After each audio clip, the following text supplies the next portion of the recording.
الحمد لله نحمده ونستعينه ونستغفره ونؤمن به ونتوكل عليه ونعوذ بالله من شرور أنفسنا ومن سيئات أعمالنا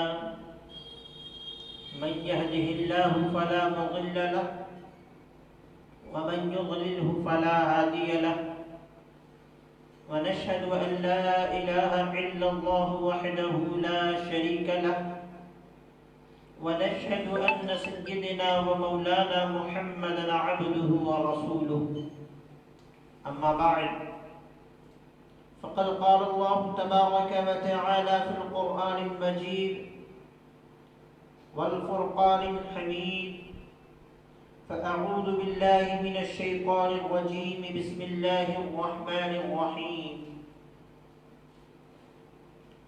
الذي علم بالقلم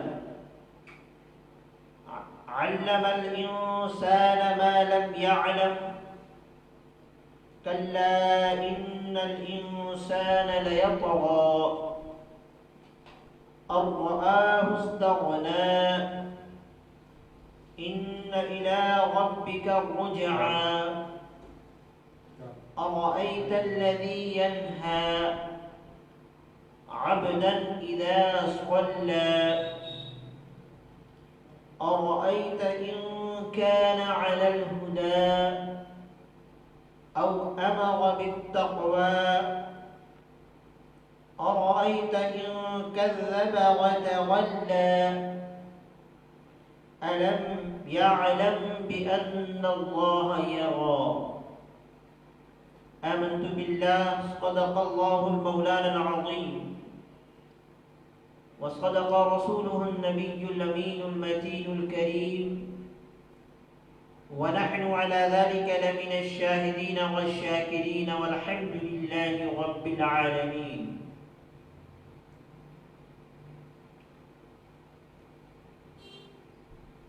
معزز ناظرین کرام، السلام علیکم ورحمۃ اللہ وبرکاتہ۔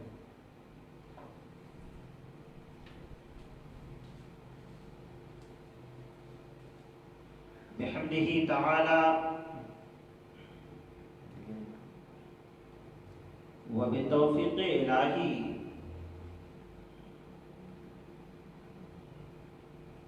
آج درس تفسیر قرآن کی نوی نشست میں ہم سب حاضر ہیں۔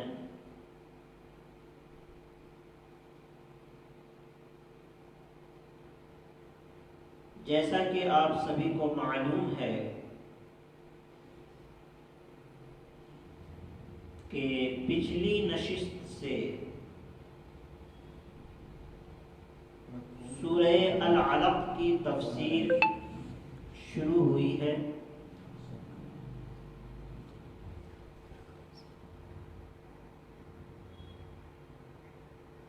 اور بحمدہ تعالی ابتدائی گفتگو میں ہم نے کچھ وحی کے بارے میں تفصیل کے ساتھ گفتگو کی تھی کہ وحی کے کتنے قسم ہیں، اور میں نے یہ بھی بتایا تھا کہ احکام الہی اور احکام رسول دونوں کیا ہیں۔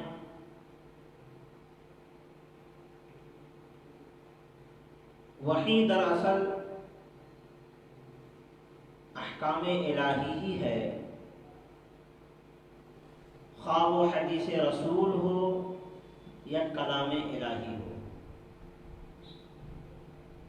میں نے بتایا تھا کہ کلام الہی میں الفاظ اور معانی اور مفاہیم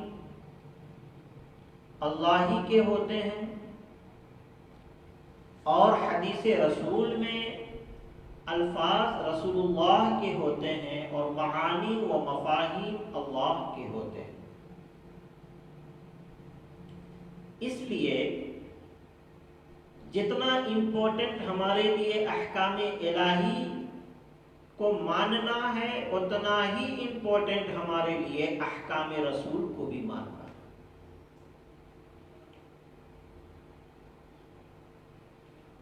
دونوں احکام ہماری رہنمائی کرتی ہے۔ کسی ایک احکام کو ہم فالو کریں اور دوسرے احکام کو ہم چھوڑ دیں تو ہم گمراہ ہو جائیں گے۔ بالتفصیل ہم نے بتا دیا تھا، اور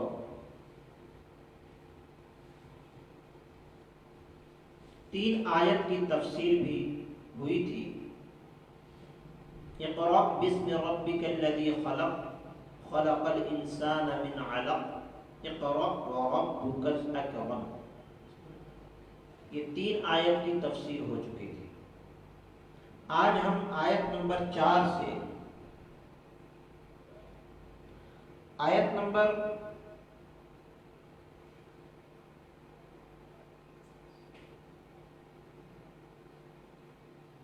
14 تک انشاءاللہ عز و جل ہم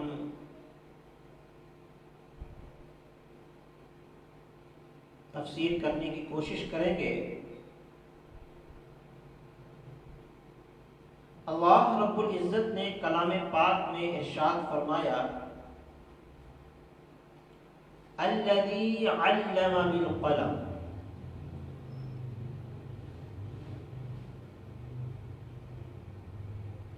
اس سورت میں اللہ اپنے محبوب کو پڑھنے کی دعوت دے رہا ہے۔ کس چیز کی دعوت دے رہا ہے؟ پڑھنے کی دعوت دے رہا ہے۔ اس سورت میں اللہ رب العزت اپنے محبوب کو تعلیم کی دعوت دے رہا ہے۔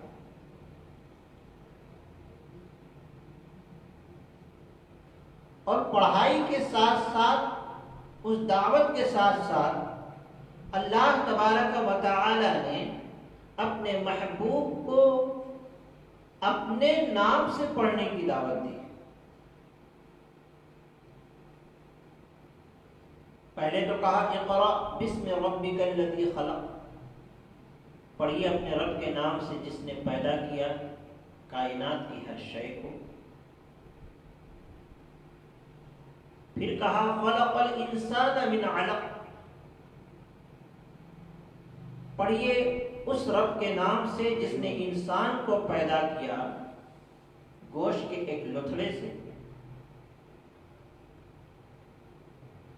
پھر آگے ارشاد فرمائے اقرأ وربک الاکرم، پڑھیے اپنے اس رب کے نام سے جو بڑا کریم اور مہربان ہے، جو ہر کے اوپر رحم کرنے والا ہے، کرم فرمانے والا ہے۔ اس کی تفصیل گزر چکی۔ پھر آگے ارشاد فرما رہا ہے الذی علم بالقلم، اے میرے محبوب اس رب کے نام سے پڑھیے جس نے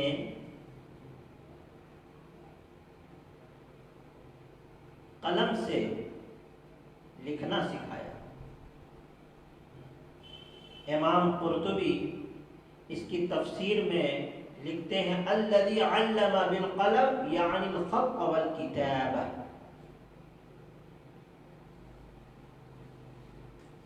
یعنی خط لکھنا، تحریر کی شکل میں اپنے الفاظ کو ڈھالنا سکھایا۔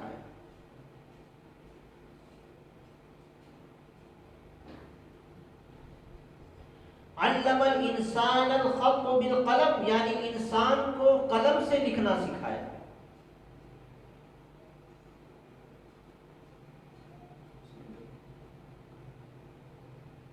اب سوال یہ پیدا ہوتا ہے کہ یہ اللہ رب العزت نے ارشاد فرمایا انسان کو اللہ نے قلم سے لکھنا سکھایا، اس طریقے کی تعلیم دینے کا مقصد کیا ہے؟ حضرت قتادہ سے روایت ہے، انہوں نے کہا کہ القلم نعمت من اللہ عظیمت، قلم اللہ تبارک و تعالی کی نعمتوں میں سے ایک عظیم نعمت ہے۔ پھر آگے ارشاد فرمایا لولا ذلك لم يقم دین، اگر یہ قلم نہ ہوتا تو دین کی اشاعت ممکن نہ ہوتی، دین کی تبلیغ ممکن نہ ہوتی۔ آخر قلم اتنا امپورٹنٹ کیوں ہے؟ باضابطہ قلم کہہ کر کے الفاظ اللہ نے اپنے کلام پاک میں اتار دیا، اس کی وجہ کیا ہے؟ میں عرض کرنا چاہتا ہوں، جب کسی علم کو آپ سیکھتے ہیں یا کسی چیز کو آپ جب یاد کرتے ہیں، آپ کے میموری میں وہ چیز جاتی ہے، ممکن ہے کہ یادداشت میں کمی آ جائے تو الفاظ میں تغیر و تبدل ہو سکتا ہے۔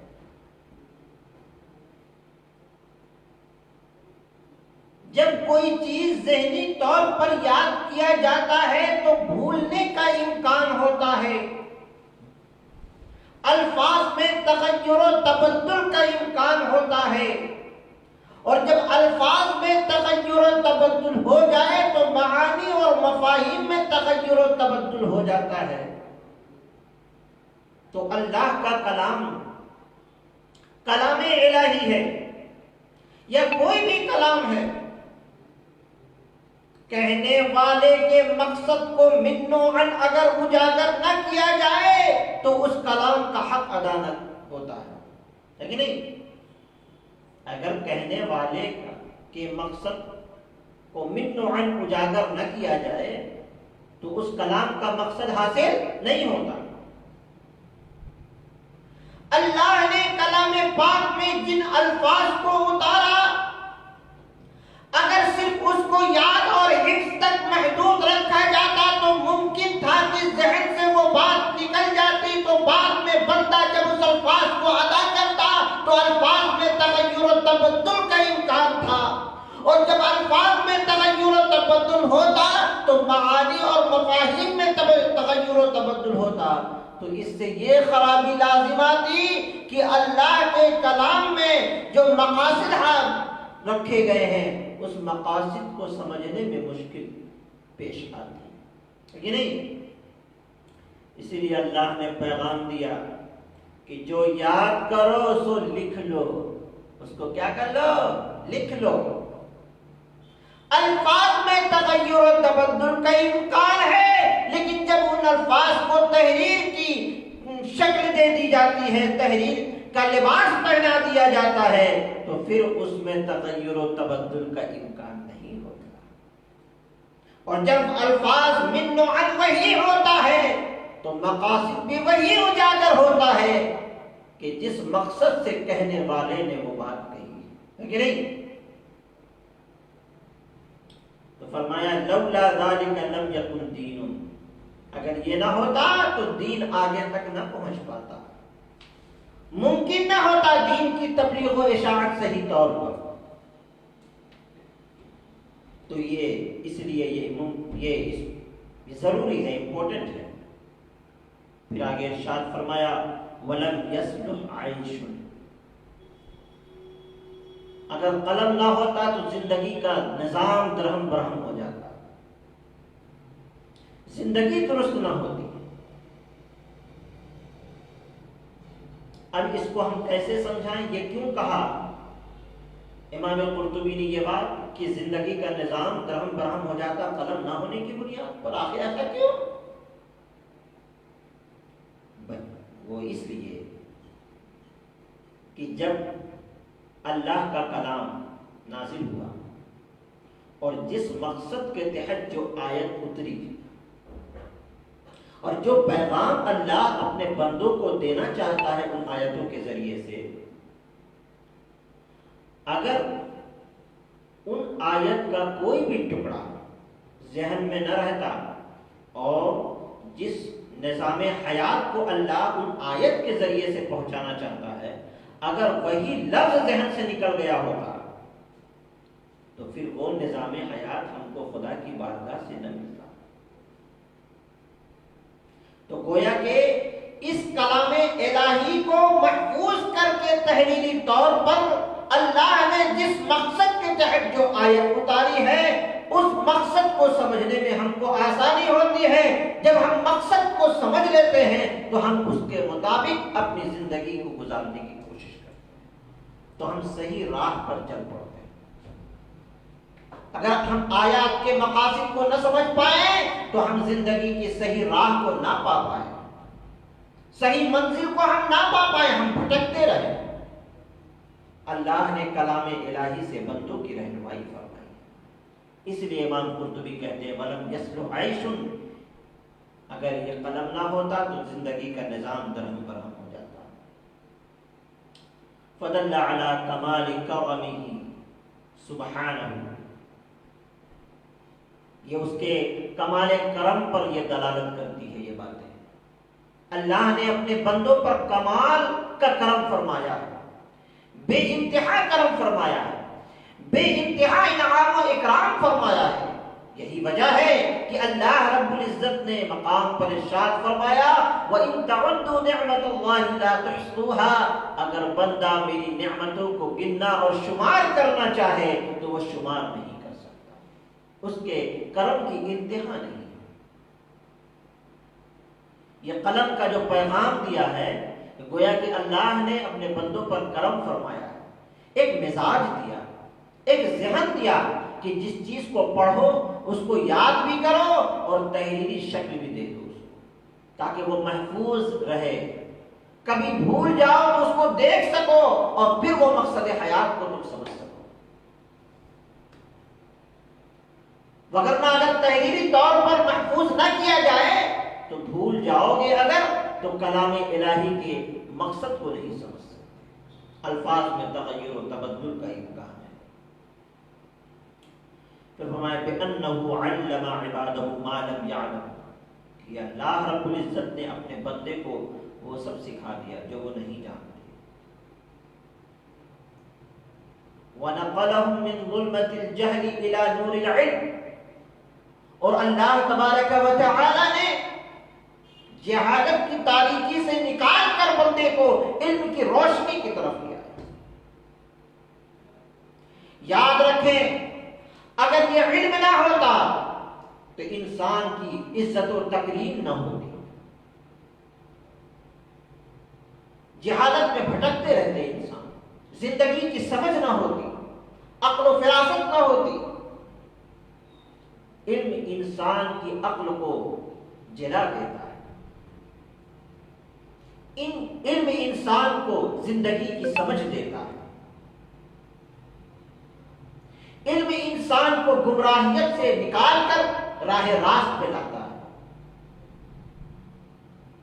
تو اللہ رب العزت نے فرمایا، اللہ رب العزت نے بندے کو جہالت کی تاریکی سے نکال کر علم کی روشنی کی طرف کس کے ذریعے سے لایا، کس پیغام کے ذریعے سے؟ الذی علم بالقلم کے ذریعے سے۔ یہ قلم کا پیغام جو اللہ نے دیا ہے کہ وہی رب ہے، اس رب کے نام سے پڑھیے جس نے بندے کو قلم سے لکھنا سکھایا۔ یہ جو قلم کا پیغام دیا ہے، قلم سے لکھنے کا جو پیغام دیا ہے، گویا کہ اللہ نے بندے کو جہالت کی تاریکی سے نکال کر علم کے نور کی طرف، علم کی روشنی کی طرف بندے کو لے آیا۔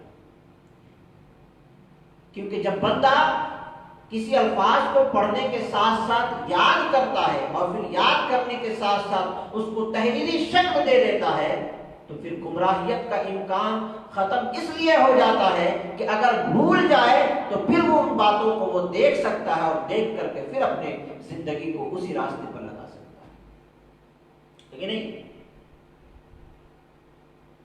وَنَبَّهَ عَلَى فَضْلِ عِلْمِ الْكِتَابَةِ، اور بے شک اللہ تبارک و تعالی نے کتابت کے علم کی فضیلت سے لوگوں کو آگاہ کیا، لوگوں کو بتایا کہ لکھنے کی فضیلت کیا ہے، لکھو گے تو کیا کیا فوائد ہیں، اس کے بارے میں اللہ رب العزت نے لوگوں کو بتایا۔ لما فیہ من المنافع العظیمہ، کہ جس میں بہت سارے کثیر تعداد میں فائدے موجود ہیں۔ التی لا یحیط بہا الا ہو، جس کو کوئی بھی احاطہ نہیں کر سکتا سوائے اس کے۔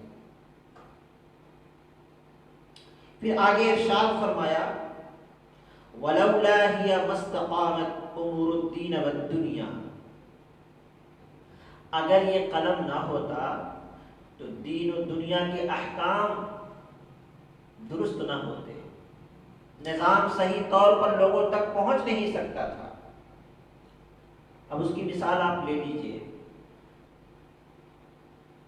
کوئی بھی حساب کتاب ہے، حساب کتاب ہی کو لے لیجئے آپ، کوئی حساب کتاب آپ نے دیکھ لیا، اس کو ذہن میں محفوظ کر لیا، لیکن بعد میں جب وہ حساب کتاب کوئی شخص آپ سے لیتا ہے تو پھر وہ ذہن کبھی کبھی خطا کر جاتا ہے، تو رزلٹ آپ صحیح نہیں دے پاتے۔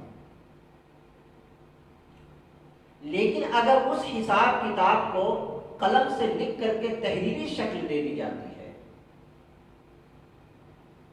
تو دائمی طور پر آپ کے پاس وہ محفوظ رہتا ہے۔ آپ سے کوئی بھی چیز اگر پوچھا جائے تو فوری طور پر آپ اس کو دکھا دیتے ہیں، اور اس تحریر کے ذریعے سے آپ کوئی بھی کام، دنیاوی کام آرام سے کر سکتے ہیں۔ تو پتہ چلا کہ قلم کی شکل میں اللہ نے بندے کو بہت بڑی نعمت دی ہے۔ یہی قلم ہے جو دین و دنیا کے احکام کو صحیح طور پر نافذ کرتا ہے، قلم کے ذریعے سے۔ ابو داؤد شریف کی حدیث ہے، عن عبداللہ بن عمر قال كنت اکتب كل شيء اسمعه من رسول الله صلی اللہ علیہ وسلم اريد حفظه فنهتني قریش وقالوا اتكتب كل شيء تسمعه ورسول الله صلى الله عليه وسلم بشر يتكلم في الغضب والرضا فأمسكت عن الكتاب فذكرت ذلك لرسول الله صلى الله تعالى عليه وسلم قالوا ما فأومأ بإصبعه إلى فيه فقال اكتب فوالذي نفسي بيده ما يخرج إلا حق۔ حضرت عبداللہ بن عمر رضی اللہ تعالیٰ عنہ سے روایت ہے، انہوں نے کہا کہ میں ہر وہ چیز جو نبی کریم صلی اللہ علیہ وسلم سے سنتا تھا تو میں اس کو لکھ لیا کرتا تھا، میں اس کو کیا کر لیتا تھا؟ لکھ لیتا تھا۔ اريد حفظه فنهتني قریش، میں اس کو یاد کر کے اس کو لکھ لیا کرتا تھا، تو قریش کے لوگوں نے مجھے منع کر دیا، اور کہنے لگے وہ لوگ اتکتب، کیا تم ہر وہ چیز لکھ لیتے ہو جو تم نبی کریم صلی اللہ علیہ وسلم کے سنتے ہو؟ بشر یتکلم فی الغضب، وہ بشر ہیں جو کلام کرتے ہیں ناراضگی کی حالت میں بھی اور خوشی کی حالت میں بھی۔ تو ناراضگی کی حالت میں یعنی ان کے کہنے کا مقصد یہ تھا کہ وہ بشر ہیں، ناراضگی کی حالت میں اگر کوئی کلام کرتے ہیں تو وہ کلام نکلنے والا کلام ہے یا نہیں ہے، آپ ہر بات کو لکھ لیتے ہو؟ یہ سرکار آپ کو اجازت دے رہے ہیں کہ نہیں دے رہے ہیں؟ آپ ہر بات کو لکھ لے رہے ہو۔ فَأَمْسَكْتُ عَنِ الْكِتَابِ، تو انہوں نے کہا کہ میں رک گیا لکھنے سے۔ جب قریش کے لوگوں نے یہ بات کہا کہ تم آقا کریم صلی اللہ علیہ وسلم کے ہر بات کو لکھ لیتے ہو، کبھی وہ ناراض رہتے ہیں اس صورت میں جو الفاظ نکالتے ہیں وہ اپنی زبان سے اس کو بھی لکھ لیتے ہو، جبکہ وہ خوشی کی حالت میں رہتے ہیں اس کو بھی لکھ لیتے ہو، تو سرکار کی اجازت ہے کہ نہیں ہے؟ تم ہر وقت کیسے لکھ لیتے ہو؟ تو فَأَمْسَكْتُ عَنِ الْكِتَابَ، تو وہ لکھنے سے رک گئے۔ فَذَكَرْتُ ذَلِكَ لِرَسُولِ اللَّهِ صلی اللہ علیہ وسلم، تو حضرت عبداللہ بن عمر کہتے ہیں کہ میں نے اس کا ذکر رسول کریم صلی اللہ علیہ وسلم سے کیا، کہ دیکھیے میں تو ہر بات آپ سے سن کر لکھ دیا کرتا تھا، لیکن قریش کے لوگوں نے مجھے منع کیا کہ ہر بات آپ کیسے لکھ لیتے ہو؟ تو سرکار دو عالم صلی اللہ علیہ وسلم نے اپنی انگلیوں سے اپنے منہ کی طرف اشارہ کیا اور ارشاد فرمایا اکتب فوالذی نفسی بیدہ ما یخرج الا حق، لکھا کرو، لکھتے رہو، قسم اس ذات کی جس کے قبضے قدرت میں میری جان ہے، میری زبان سے حق کے سوا کچھ نہیں نکلتا۔ اس لیے دویدھا میں مت رہو، یہ شک و شبہات میں مت رہو کہ ہاں پتہ نہیں کس حالت میں کون سے الفاظ نکل رہے ہیں، ہم کو لکھنا چاہیے کہ نہیں لکھنا چاہیے۔ اللہ کے رسول صلی اللہ علیہ وسلم ارشاد فرما رہے ہیں اکتب، لکھتے رہا کرو، لکھتے رہو۔ اللہ کی قسم ہے جس ذات نے مجھے پیدا کیا، جس کے قبض قدرت میں میری جان ہے، میری زبان سے حق کے سوا کچھ نہیں نکلتا، ہے کہ نہیں؟ تو دیکھیے لکھنے کی فضیلت یہاں پہ بتائی جا رہی ہے اس حدیث کے ذریعے سے۔ نبی کی حدیث ہے، صحابہ کا زمانہ ہے اور صحابہ کرام نبی کی صحبت میں بیٹھنے والے لوگ تھے، ان کی زبان پر نبی کا فیضان بولا کرتا تھا، نبی کا کرم بولا کرتا تھا، نبی کی عنایتیں بولا کرتی تھی۔ باوجود اس کے اللہ کے رسول صلی اللہ علیہ وسلم نے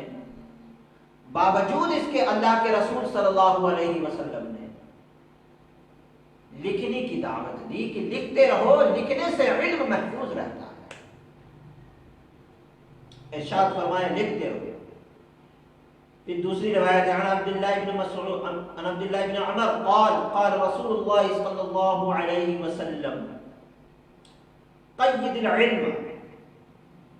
حضرت عبداللہ بن مسعود رضی اللہ تعالیٰ عنہ سے روایت ہے کہ انہوں نے کہا کہ رسول کریم صلی اللہ علیہ وسلم نے ارشاد فرمایا علم کو قید کیا کرو۔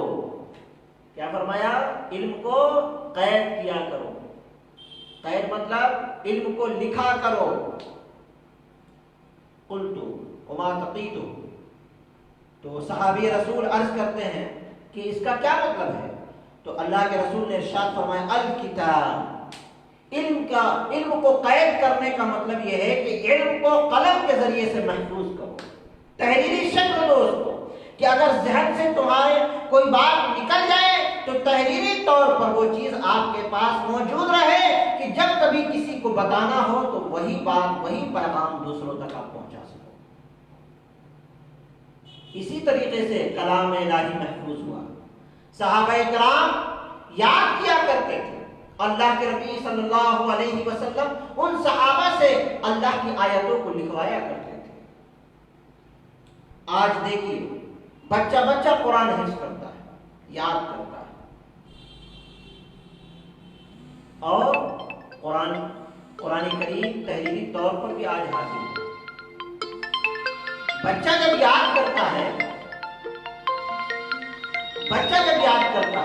قرآن کریم، اللہ رب العزت اس کلام الہی میں برکت ایسی رکھی ہے کہ یاد کرنے کے ساتھ ساتھ وہ تحریری طور پر بھی محفوظ ہے۔ اللہ رب العزت نے کلام الہی کے بارے میں ارشاد بھی فرمایا انا نحن نزلنا الذکر وانا له لحافظون، بے شک ہم نے ہی اس کو نازل کیا ہے اور ہم ہی اس کے محافظ ہیں۔ یہ تو الذی علم بالقلم کی تفسیر اختصار کے ساتھ میں نے بیان کیا، یعنی قلم ہمارے لیے بہت امپورٹنٹ ہے۔ اس سے ہمارے بچوں کو بھی ایک پیغام ملتا ہے کہ لوگوں لکھنا پڑھنا یہ ہمارے لیے بہت ضروری ہے۔ آگے ارشاد فرمایا علم الانسان ما لم يعلم، اللہ تبارک و تعالی نے انسان کو وہ سب کچھ سکھا دیا جو وہ نہیں جانتے تھے۔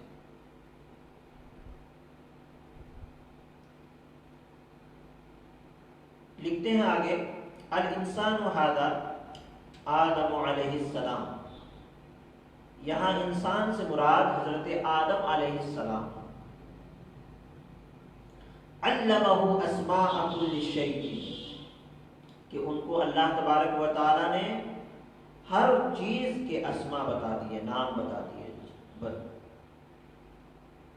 حسب ما جاء به القرآن فی قوله تعالی، قرآن کریم میں اللہ رب العزت نے اس سے پہلے بھی ارشاد فرمایا وَعَلَّمَ آدَمَ الْأَسْمَاءَ كُلَّهَا، کہ اللہ تبارک و تعالی نے حضرت آدم علیہ السلام کو تمام اشیاء کا علم عطا فرما دیا، اس کے نام بتا دیے، گن گن کے نام بتا دیے.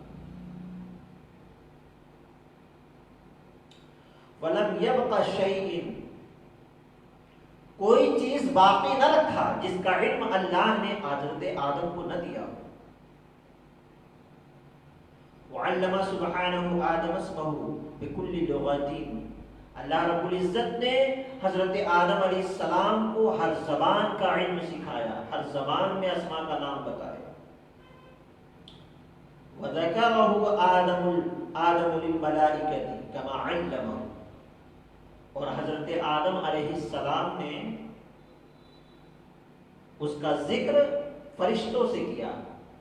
اللہ نے جیسا سکھایا تھا ویسا ہی فرشتوں کو حضرت آدم علیہ السلام نے بتایا. وَبِذَلِكَ ظَهَرَ فَضْلُهُ، اور اسی سے فرشتوں پر عیاں ہو گیا انسان کی فضیلت. حضرت آدم علیہ السلام کی فضیلت اسی سے فرشتوں پر عیاں ہو گیا کہ ہاں انسان افضل ہے، اشرف المخلوقات ہے، اللہ نے انہیں علم سے آراستہ اور پیراستہ کیا. وَتَبَيَّنَ قُدْرَهُ، اور اللہ کی قدرت کا بیان ظاہر ہو گیا اور اس کی نبوت ثابت ہو گئی. وقامت حجت اللہ علی الملائکہ، اور فرشتوں پر اللہ کی حجت قائم ہو گئی.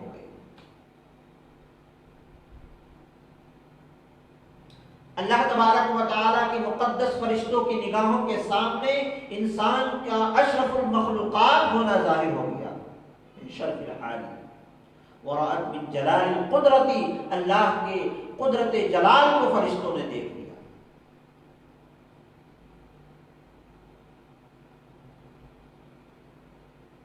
تو سورہ بقرہ میں بھی اس کے بارے میں آیا ہے. اب میں یہاں پہ ایک چیز اور میں عرض کرنا چاہوں گا کہ علم الانسان ما لم یعلم، پہلی روایت تو یہ ہے کہ انسان سے مراد حضرت آدم علیہ السلام. پھر بعض لوگوں نے کہا الانسان ہونا الرسول محمد صلی اللہ علیہ وسلم، یہاں انسان سے مراد محمد صلی اللہ علیہ وسلم کی ذات ہے. دلیلہ قولہ تعالی وعلمک ما لم تکن تعلم، اس کی دلیل کیا ہے؟ اس کے دلیل بعض لوگوں نے جو کہا کہ انسان سے مراد اللہ کے رسول صلی اللہ علیہ وسلم کی ذات ہے، یعنی محمد رسول اللہ صلی اللہ علیہ وسلم کی ذات ہے، وہ دلیل کے طور پر اللہ کی اس آیت کو پیش کرتے ہیں وَعَلَّمَكَ مَا لَمْ تَكُنْ تَعْلَمُ، اے میرے محبوب ہم نے آپ کو وہ سب کچھ سکھا دیا جو آپ نہیں جانتے تھے. وَعَلَى هَذَا فَالْمُرَادُ بِهِ عَلَّمَكَ المستقبل، اس سے مراد اللہ تبارک و تعالیٰ نے اپنے محبوب کو فیوچر، حال، پریزنٹ سب کا علم عطا فرما دیا. بعض لوگوں نے کہا کہ وہ عام ہے ہر انسان کے لیے، قوله تعالی واللہ اخرجکم من بطون امہاتکم لا تعلمون. تو جن لوگوں نے یہ بات کہا کہ اس سے مراد عام انسان ہے، تو انہوں نے اللہ کی اس آیت کو دلیل کے طور پر پیش کیا واللہ اخرجکم من بطون امہاتکم لا تعلمون شیئا، اللہ تبارک و تعالی نے تمہیں تمہارے ماؤں کے پیٹ سے پیدا کیا، لا تعلمون، جبکہ تم کچھ نہیں جانتے. بہرکیف انسان کی فضیلت علم سے عیاں ہوتی ہے، یہ بات تو ظاہر ہوگی. انسان اشرف اس لیے ہے کہ اللہ نے انہیں علم عطا فرمایا. نبوت عطا کرنے سے پہلے اللہ نے حضرت آدم کو علم عطا فرمایا. نبوت عطا کرنے سے پہلے اللہ نے آقا کریم صلی اللہ علیہ وسلم کو علم عطا فرمایا. انسان کے اشرف ہونے کے پیچھے کیا راز ہے؟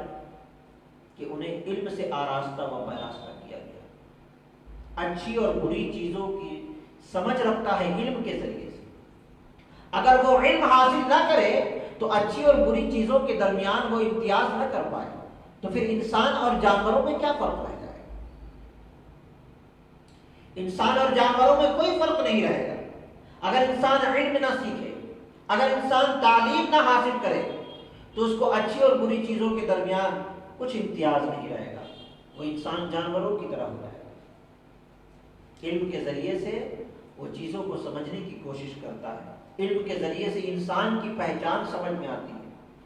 علم کے ذریعے سے صحبت صالح سمجھ میں آتا ہے کہ اچھی صحبت کیا ہے. علم ہی کے ذریعے سے بری صحبت کی تمیز سمجھ میں آتی ہے. علم کے ذریعے سے ہی علماء کی قدر سمجھ میں آتی ہے، ان کی عزت و توقیر کی سمجھ آتی ہے. علم ہی کے ذریعے سے اولیاء اکرام کی عظمت سمجھ میں آتی ہے. علم ہی کے ذریعے سے ہم توحید الہی کو سمجھ سکتے ہیں. علم ہی کے ذریعے سے ہم رسالت، محبوب کی رسالت کو سمجھ سکتے ہیں. علم نہیں تو کچھ نہیں.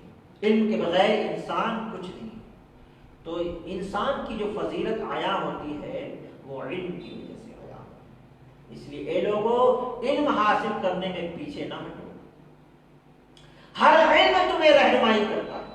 اگر دنیا کا علم تم نے حاصل کیا ہے تو دنیا میں جینے کے لیے دنیا کا علم تمہاری رہنمائی کرتا ہے. دین کا علم آپ نے حاصل کیا ہے تو دین کو سمجھنے کے لیے وہ علم آپ کی رہنمائی کرتا ہے. اور میں سمجھتا ہوں کہ کوئی بھی علم ہے وہ انسان کو، علم کی دو قسمیں ہوتی ہیں، ایک صحیح علم، ایک برا علم. برے علم سے انسان برا راستہ پکڑتا ہے اور صحیح علم سے انسان صحیح راستہ پکڑتا ہے. آج موبائل کی دنیا ہے. موبائل کے ذریعے سے انسان اچھی چیزیں بھی حاصل کرتا ہے، بری چیزیں بھی حاصل کرتا ہے. تو جو برے ذرائع ہیں علم کے اور بری چیزوں کا نالج جو جن ذرائع سے ملتا ہے، ہم کو اس چیز سے بچنا چاہیے. اور جو صحیح ذرائع ہیں علم کو حاصل کرنے کے، اور صحیح ذرائع سے ہم کو علم وہ ملتا ہے جس سے ہم اپنی زندگی کو صحیح راہ پہ لگا سکیں، ہم ان کو ان ذرائع کا استعمال کرنا چاہیے. اللہ رب العزت نے آگے ارشاد فرمایا، کلا ان الانسان لیطغی ان رآہ استغنی.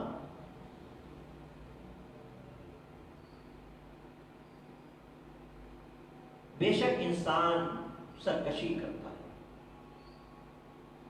انسان غرور و تکبر میں چور ہے. امام قرطبی لکھتے ہیں آخر سورت تک بعض نے کہا کہ انہو نزل فی ابی جہل، کہ یہ آیت ابو جہل کے حق میں نازل ہوئی. اور بعض نے کہا نزلت سورت کلھا فی ابی جہل، تمام کی تمام سورت ابو جہل کے حق میں نازل ہوئی. نہى النبی صلی اللہ علیہ وسلم عن الصلاۃ، آقا کریم صلی اللہ علیہ وسلم کو ابو جہل نے نماز پڑھنے سے روکا.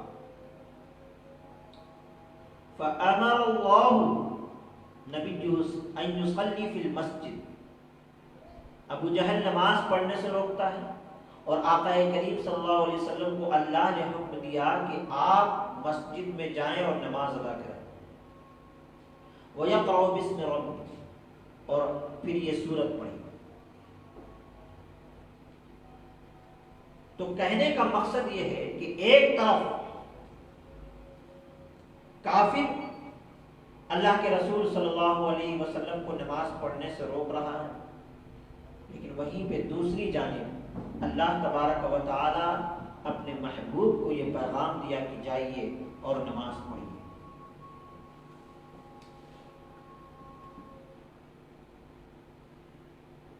یہ کلا ان الانسان لیطغی میں اللہ رب العزت نے ارشاد فرمایا بے شک انسان سرکشی کرتا ہے.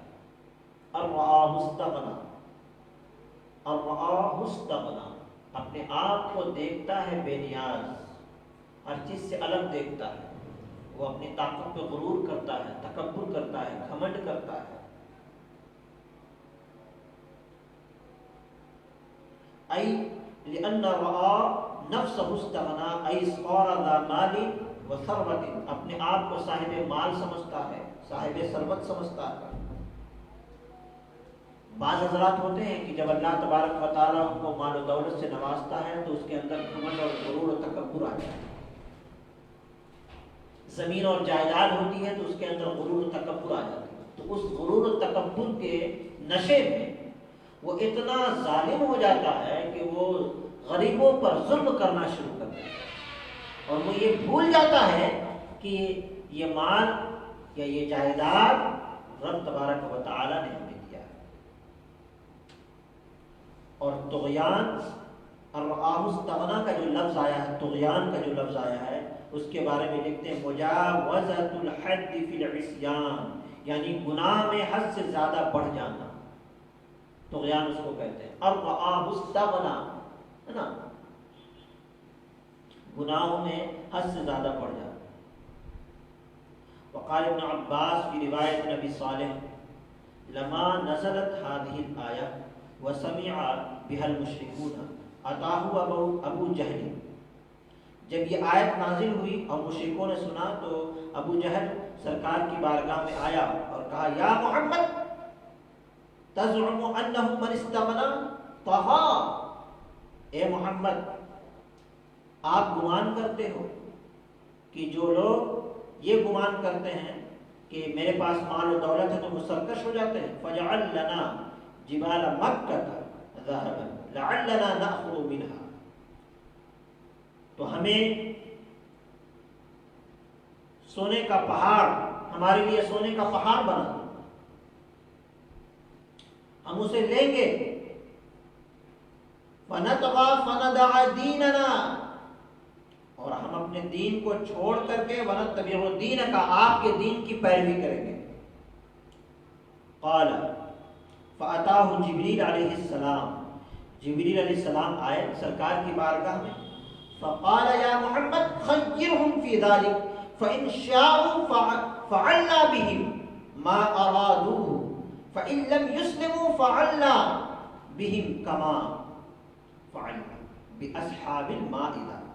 ارشاد فرمایا اے محمد آپ ان کو اختیار دے دیجئے، اگر وہ ایسا کرنا چاہتے ہیں تو ہم ان کے ساتھ ویسا ہی سلوک کریں گے، اور اگر اسلام قبول نہیں کرتے، اسلام ایکسپٹ نہیں کرتے، تو ہم ان کے ساتھ وہ سلوک کریں گے جو صاحب مائدہ کے ساتھ ہم نے سلوک کیا. تو فعلم رسول اللہ صلی اللہ تعالی علیہ وسلم ان القوم لا يقبلون ذلك، اللہ کے رسول صلی اللہ علیہ وسلم کو اس بات سے علم ہو گیا کہ یہ قوم جو ہے اسلام قبول نہیں کرتی. تو کہنے کا مقصد یہ ہے کہ انسان خواہ کتنا بھی سرکش ہو جائے، انسان کو مال و دولت اللہ عطا فرماتا ہے، علم کی شہرت اللہ عطا فرماتا ہے، عزت و تکریم اللہ عطا فرماتا ہے، انسان کو ہر نعمتوں سے نوازنے والا اللہ تبارک و تعالی ہے. تو جب ہر چیز اس کی بارگاہ سے ملتی ہے تو انسان کو سرکش نہیں ہونا چاہیے، غرور و تکبر اس کے اندر نہیں آنی چاہیے، بلکہ اپنے آپ میں تواضع انکساری کا پتلا اسے بن کے رہنا چاہیے اور ہمیشہ خدا کا شکر ادا کرتے رہنا چاہیے، اس لیے کہ ہر نعمت اس کی بارگاہ سے ہم کو ملتی ہے. اب چونکہ وقت ختم ہو رہا ہے، ابھی 1-2 آیت 3 آیت اور تھی جس کی تفسیر ہم کو کرنی تھی، لیکن وقت ختم ہو گیا. اس پوری تفسیر کا لب و لباب کیا ہے؟ اللہ رب العزت نے ان آیتوں میں ہمیں علم کی دعوت دیتا ہے اور ہمیں سرکشی، غرور و تکبر سے بچنے کا حکم دیتا ہے. علم حاصل کرو لیکن گھمنڈ مت کرو. شہرت حاصل کرو، شہرت اللہ عطا فرمانے والا ہے، ہم حاصل کرنے والے کوئی نہیں ہوتے، لیکن شہرت اللہ عطا فرماتا ہے، لیکن وہ شہرت پر غرور و تکبر نہ کرو۔ غرور و تکبر ابو جہل کا پیشہ ہے۔ آپ اپنے آپ کو فیصلے کے اور میدان میں رکھو اور سمجھنے کی کوشش کرو کہ ہم جو مزاج اپنا بنا رہے ہیں وہ مزاج کس سے جا کے ملتا ہے؟ ابو لہب سے ملتا ہے، ابو جہل سے ملتا ہے، یہ صحابہ کرام سے جا کے ملتا ہے۔ اگر غرور و تکبر کا مزاج ہے تو وہ مزاج ابو جہل سے جا کے ملتا ہے، ابو لہب سے جا کے ملتا ہے، عتبہ شیبہ سے جا کے ملتا ہے۔ لیکن مزاج اگر تواضع اور انکساری کا ہے، خاکساری کا ہے، وہ مزاج جا کے ملتا ہے سیدنا صدیق اکبر سے جا کے ملتا ہے، فاروق اعظم سے جا کے ملتا ہے، حضرت عثمان غنی سے جا کے ملتا ہے، حضرت مولا علی سے ملتا ہے۔ اس لیے اللہ رب العزت نے ان آیتوں میں ارشاد فرمایا کہ قلم سے لکھنا سیکھو تاکہ اس علم کو محفوظ کر کے اپنے علم کو محفوظ کر سکو، اور جو بھی علم خدا کی بارگاہ سے تمہیں ملتا ہے قرآن آیات کی روشنی میں، حدیث پاک کی روشنی میں، اسے حاصل کرنے کی کوشش کرو۔ لیکن اگر تم اس کو حاصل کر لو تو پھر اس شہرت کی بنیاد پر یا اس کے ذریعے سے جو اللہ نے مال و ثروت عطا فرمایا ہے اس پر تم غرور و تکبر نہ کرو۔ اللہ رب العزت کی بارگاہ میں دعا ہے کہ مولا کریم ہم سب کو غرور و تکبر سے پرہیز کرنے کی توفیق عطا فرمائے اور زیادہ سے زیادہ علم کے حصول میں اپنا وقت لگانے کی توفیق عطا فرمائے۔ استغفر اللہ ربی من کل ذنب واتوب الیہ وما علینا الا البلاغ۔ ایک کام رہ گیا، یہاں پہ ہم نے ایک بورڈ لکھا ہے، یہاں دیکھیے اوپر بھی لکھا الذی، اس کا ترجمہ ہم نے بریکٹ میں کیا ہے وہ جس نے، پھر لکھا ہے علم، اس کا بریکٹ میں ہم نے ترجمہ کیا ہے سکھایا، پھر آگے لکھا ہے بالقلم، اس کا ہم نے بریکٹ میں ترجمہ کیا ہے قلم سے، پھر آگے لکھا ہے علم الانسان، بریکٹ میں ترجمہ ہم نے لکھا ہے سکھایا انسان کو، پھر آگے لکھا ہے ما لم یعلم، جو وہ نہ جانتا تھا، بریکٹ میں اس کا ترجمہ جو وہ نہ جانتا تھا۔ یہاں دیکھیے کلا، ہرگز نہیں، بریکٹ میں ترجمہ ان الانسان، بریکٹ میں ترجمہ بے شک انسان، لیطغی، بریکٹ میں ترجمہ سرکشی کرتا ہے۔ پھر یہاں آیت شروع ہو رہی ارآہ، بریکٹ میں ترجمہ اگر اپنے کو دیکھے، استغنا، بے پرواہ، ان بے شک، بریکٹ میں ترجمہ الی ربک، اپنے رب کی طرف، الرجعہ لوٹتا ہے، اورأیت، کیا آپ نے دیکھا، بریکٹ میں ترجمہ الذی، وہ جو ینہا، روکتا ہے، عبدن، ایک بندہ، بندے سے مراد آقا کریم صلی اللہ علیہ وسلم، اذا، جب صلی، وہ نماز پڑھتے ہیں، یعنی نبی کریم صلی اللہ علیہ وسلم جب نماز پڑھتے ہیں تو ابو جہل روکتا ہے، اورأیت، بھلا دیکھو، بریکٹ میں ترجمہ ان، اگر، کان، ہوتا، علی الہدی، ہدایت پر، کون؟ ابو جہل اگر ہدایت پر ہوتا، او امر، ہے نا، بریکٹ میں ترجمہ یا حکم دیتا، بالتقوی، پرہیزگاری کا، اورأیت، بھلا دیکھیں، بریکٹ میں ترجمہ ان، بریکٹ میں ترجمہ اگر، کذب، اس نے جھٹلایا، وتولی، اور منہ موڑا، کس نے؟ ابو جہل نے کلام الہی کو جھٹلایا اور کلام الہی سے منہ موڑا، علم، کیا نہیں، یعلم، جانا، بأن اللہ، کہ اللہ، یرا، دیکھ رہا ہے، یعنی جو اس نے جھٹلایا کلام الہی کو اور کلام الہی کو جھٹلانے کے بعد اس سے منہ بھی موڑ لیا، وہ دیکھ نہیں رہا ہے کہ اللہ اس کے تمام حرکتوں سے واقف اور اللہ تمام حرکتوں کو دیکھ رہا ہے۔ یہ بورڈ میں اس کا لفظی ترجمہ ہے۔ اللہ رب العزت کی بارگاہ میں دعا ہے کہ مولا کریم ہم سب کو کہنے سننے سے زیادہ عمل کرنے کی اور اس کو یاد رکھنے کی توفیق عطا فرمائے۔ انشاءاللہ عز و جل اسی طرح ہم جیسے آج آپ کے سامنے ہم پیغام لے کر حاضر ہوئے ہیں، انشاءاللہ آنے والے سنڈے کو، یعنی کل جو سنڈے ہے اس میں نہیں، کل سنڈے کے بعد جو سنڈے انشاءاللہ آئے گا، ارادہ ہم بنا رہے ہیں، ابھی مکمل ارادہ نہیں، تھوڑا مشورہ کریں گے، اس سنڈے میں انشاءاللہ عز و جل درس حدیث کا ہم پروگرام شروع کرنے جا رہے ہیں۔ وہ درس حدیث دراصل الاسلامیت الفقہ الاسلامی کے نام سے ہم وہ رکھیں گے درس حدیث، الفقہ الاسلامی، یعنی اسلام کے جو مسائل ہیں صرف اسی کے متعلق وہ درس حدیث ہوگا، ہے نا۔ مسائل بہت سارے ہیں، زکوٰۃ ہیں، نماز ہیں، حج ہیں، عمرہ ہے، بہت سارے مسائل ہیں۔ الفقہ الاسلامی کے نام سے انشاءاللہ درس حدیث کا پروگرام انشاءاللہ ترتیب پائے گا، مشورہ کیا جا رہا ہے، آپ تک خبر پہنچا دی جائے گی۔ رب العزت کی بارگاہ میں دعا ہے کہ مولا کریم ہم سب کو کہنے سننے سے زیادہ عمل کی توفیق عطا فرما۔ علیہ البلاغ۔ السلام علیکم ورحمۃ اللہ۔